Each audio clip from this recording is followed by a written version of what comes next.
Gauri steel furniture and metals, जहां मिलेंगे Godrej furniture, electronic सामान व गद्दे। नमस्कार, एसके मीडिया में आपका स्वागत है और मैं हूं आपके साथ कपिल चौहान। आप देख रहे हैं कार्यक्रम लोकल इशू, और लोकल इशू में हर बार की तरह हम आज भी लेकर आए हैं एक स्थानीय मुद्दा। आज का स्थानीय मुद्दा जुड़ा हुआ है भवानी मंडी के नून हॉस्पिटल से। नून हॉस्पिटल का नाम आते ही जहन में नून साहब का नाम जरूर आता है।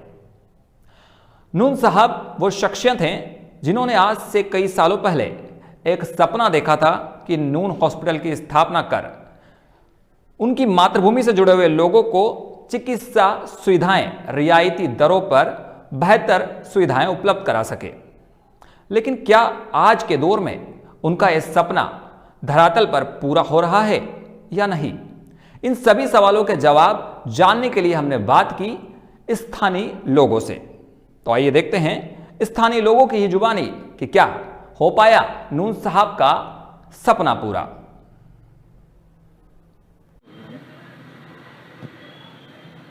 पारिक जी, जिस तरह से आप भवानी मंडी शहर के वरिष्ठ नागरिक हैं और लगातार आप राजस्थान टेक्सटाइल मिल के जो है एक्स लेबर ऑफिसर भी रह चुके हैं, काफ़ी सारी जो क्रिएटिव चीज़ें उनमें भाग भी लेते रहते हैं।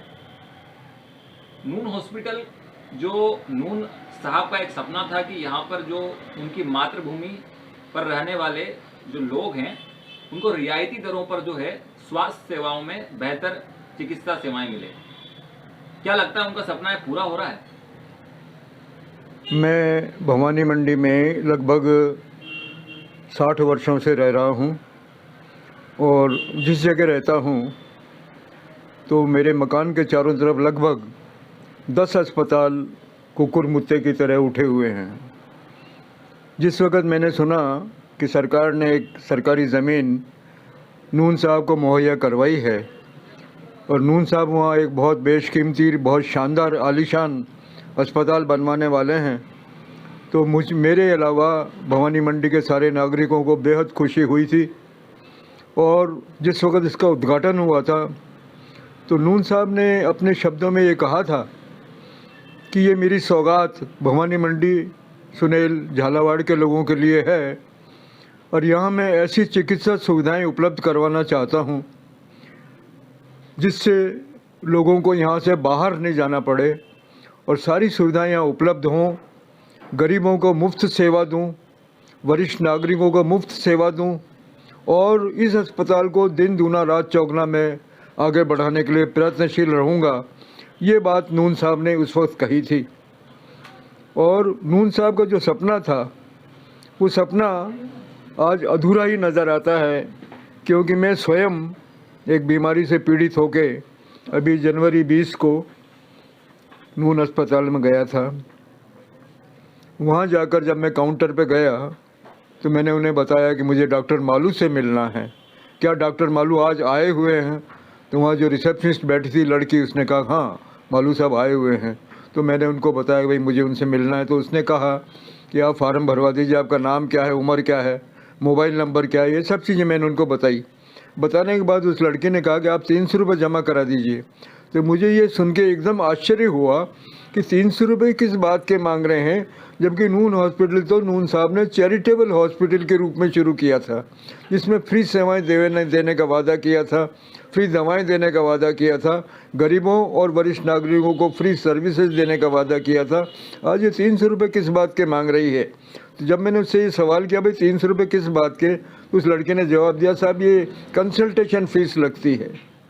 मैंने कहा भाई जब चैरिटेबल हॉस्पिटल है तो डॉक्टरों को तो जो है कंसल्टेशन फ़ीस अस्पताल को देना चाहिए चैरिटी से। हमसे चैरिटी वसूल करके डॉक्टरों को कंसल्टेशन फ़ीस आप दे रहे हैं, क्या ये बहुत गलत बात है। मैंने उससे काफ़ी बात की। बात करने के बाद में उसने मेरा पर्ची काट दी और फाइल बना के दी। मैं डॉक्टर मालू से मिला और अपना उनको समस्याएं बताई। उन्होंने मुझे चेक किया। उसके बाद में 1 हफ्ते बाद फिर बुलाया। जब मैं 1 हफ्ते बाद दोबारा फिर गया तो फिर काउंटर पर गया तो उसने कहा कि 300 रुपये जमा कराइए। मैंने भाई ये तो बहुत आश्चर्य की बात है। मैंने अगर इलाज मेरा 1 महीने तक चलता है तो 300 रुपये प्रति वीक के हिसाब से मुझे तो 1200 रुपये तो कंसल्टेशन फ़ीस ही देनी पड़ेगी।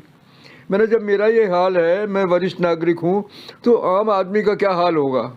मैंने इसके अलावा दवाइयों का खर्चा भी अलग है, जो 400 रुपये से 600 रुपये से कम की दवाइयाँ आप बताते नहीं हूँ, और जो बताते हैं दवाइयाँ, वो दवाइयाँ बाज़ार में उपलब्ध ही नहीं है, सिर्फ आपके यहीं उपलब्ध है। तो मरीज परेशान हो गए, मजबूरी में आपके यहाँ से दवाइयाँ लेता है। तो नून साहब ने जो सपना देखा था, वो सपना तो टूट गया, शटर्ड हो गया, बिखर गया। तो आज ये सपना उनका जो टूटा है, उसको देखने वाला कौन है, और जो दूसरे मजदूर लोग हैं, जो गरीब लोग हैं, इलाज के लिए जाते हैं, उनकी तकलीफ़ें सुनने वाला कौन है। ये मैंने महसूस किया है कि जिस तरह से इस अस्पताल की ख्याति बढ़ाने के लिए नून साहब ने अपना सब कुछ न्यौछावर किया था, आज वो ख्याति समाप्त हो गई है। पारिक साहब, जिस तरह से आपने कहा कि नून साहब का जो सपना था, एक उनके क्षेत्र के लोगों को जो रियायती दरों पर चिकित्सा सेवा उपलब्ध हो, वो कहीं ना कहीं टूटता हुआ, बिखरता हुआ नजर आ रहा है। हाँ। लेकिन देखने में आता है कि शहर में नून हॉस्पिटल द्वारा लगातार जो है चिकित्सा शिविर, निःशुल्क चिकित्सा शिविर जो आयोजित किए जाते हैं, हाँ। तो उनका तो मकसद यही है कि निःशुल्क जो है चिकित्सा शिविर आयोजित करके निःशुल्क परामर्श दिया जाए लोगों को। ऐसा है कि ये लोग मेडिकलाइज्ड होने के अलावा ये जितने भी हॉस्पिटल हैं सारे कॉमर्शलाइज्ड हो गए हैं, और जितनी भी गतिविधियां यहाँ चलती हैं सारी कॉमर्शलाइज्ड पॉइंट ऑफ व्यू को देखते हुए चलती हैं कि अधिक से अधिक पैसा हम किस तरह से जनता से खींचें। ये लोग जो विज्ञापन करते हैं जगह जगह फ्री के, कि फ्री आई चेकअप है, फ्री हार्ट चेकअप है, या फ्री जो है दूसरी बीमारियों का कैंसर चेकअप है, इस तरह के कई कैंप लगाते हैं। नून हॉस्पिटल भी इस तरह के कई कैंप लगाता है लोगों को आकर्षित करने के लिए, लेकिन वास्तव में कोई फ्री चिकित्सा वहाँ उपलब्ध नहीं है। हर चिकित्सा के लिए वो लोग पैसे चार्ज करते हैं।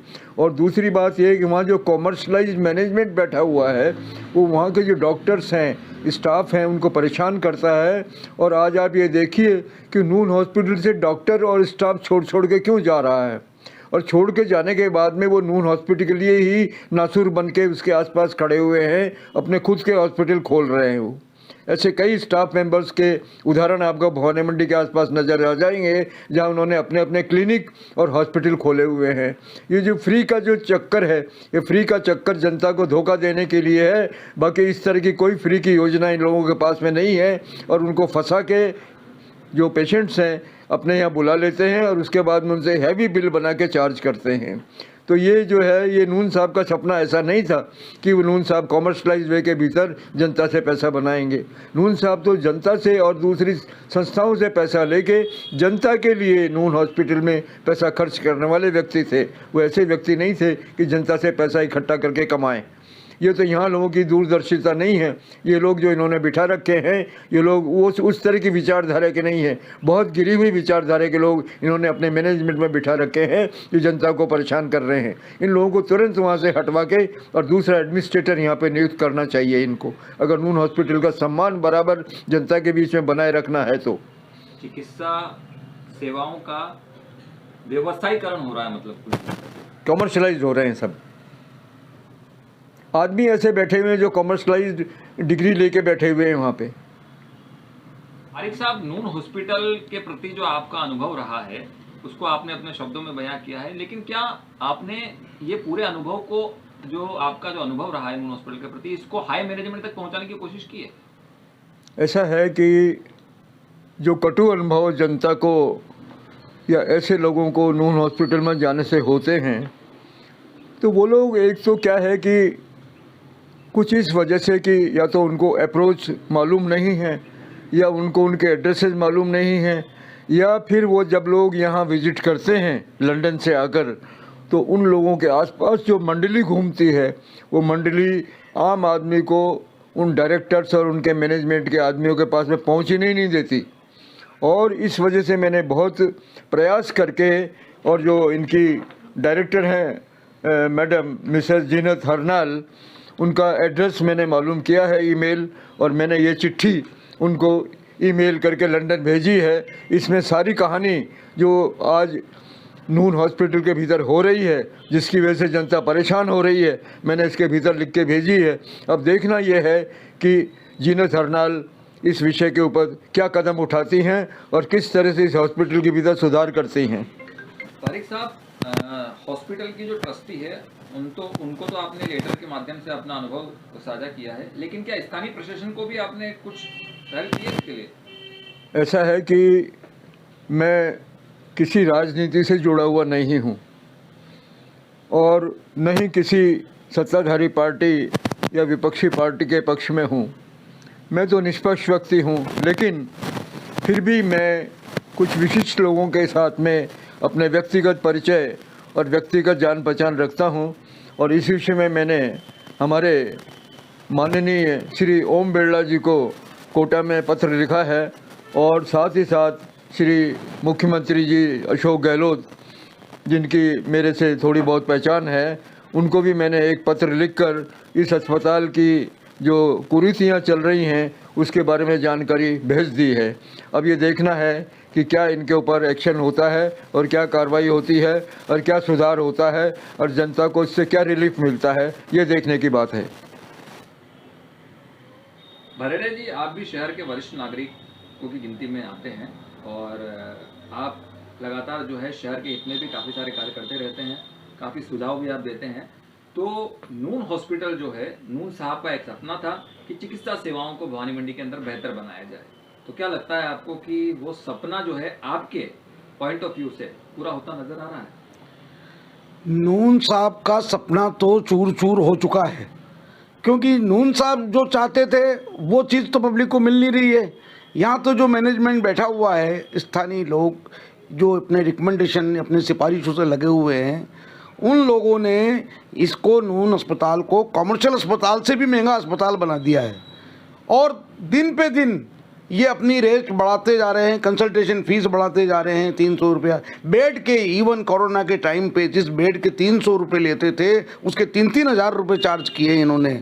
ये लोग नून अस्पताल को इतना बदनाम कर रहे हैं कि मैंने इसकी शिकायत जीनत मैम से करी, लेकिन जीनत मैम को इन्होंने मेरे खिलाफ बहका दिया कि साहब ये तो इनका पेट्रोल पंप पास में है और इनसे डीजल नहीं लेते हैं, इसलिए अपने खिलाफ चल रहे हैं। जबकि मुझे बिज़नेस से कोई मतलब नहीं होता है, मैं सेवा का आदमी हूँ और सेवा में लगा रहता हूँ। और मैं कई लोगों को अस्पतालों में, यहाँ पे एक डॉक्टरों को अगर मैं फ्री मैं किसी को भेज भी देता हूँ गरीबों को, तो उनका इलाज भी हो जाता है। लेकिन नून में तो जाते ही 300 रुपये की फ़ाइल पहले बनती है, 7 दिन बाद जाओ तो फिर 300 रुपये की फ़ाइल बनती है। और इस तरह से, और जो महंगी महंगी दवाएं जो इन्होंने अपने मेडिकल स्टोर में रख रखी है वो सिर्फ इनके यहीं मिलती है, बाज़ार में नहीं मिलेगी, और इसलिए मजबूर होके आदमी को लेना पड़ता है। नून से बहुत लोग परेशान हैं। जीनत मैम को ये सही हकीकत बताना नहीं चाहते हैं, उसको गहरे रहते हैं जब भी आती है वो उसके। और मीडिया के कई लोगों को इन्होंने अपने यहाँ परचेज करके बिठा रखा है जिससे कि कोई इनकी बदनामी नहीं हो सके। और मेरे पास सब प्रमाण हैं, और जो मैंने इंक्वायरी करी है तो इनको जो इंक्वायरी के जो लोग आए उनको भी इन्होंने लिफाफे करके वापस भेज दिया है। और शिकायत आई थी, मैंने सीएमओ में शिकायत करी थी और उस शिकायत का भी कोई असर नहीं हुआ, क्योंकि इनकी पहुंच बहुत बड़ी बड़ी है और मतलब ये पैसा देना जानते हैं लोगों को, अपनी सिफारिश अपनी अपनी कमज़ोरी दबा देना चाहते हैं। और मेरे लिए तो अब ये कहना है कि जीनत मैम को मैं फिर एक पत्र लिखूँगा और सारी हकीकत बताऊंगा कि ऐसा मेरा कुछ नहीं है, मेरे पेट्रोल से डीजल से कोई मतलब नहीं है। और लेकिन यहाँ पे मतलब इन लोगों का व्यवहार हम सीनियर सिटीजन के लिए ठीक नहीं है और गरीबों के लिए भी ठीक नहीं है।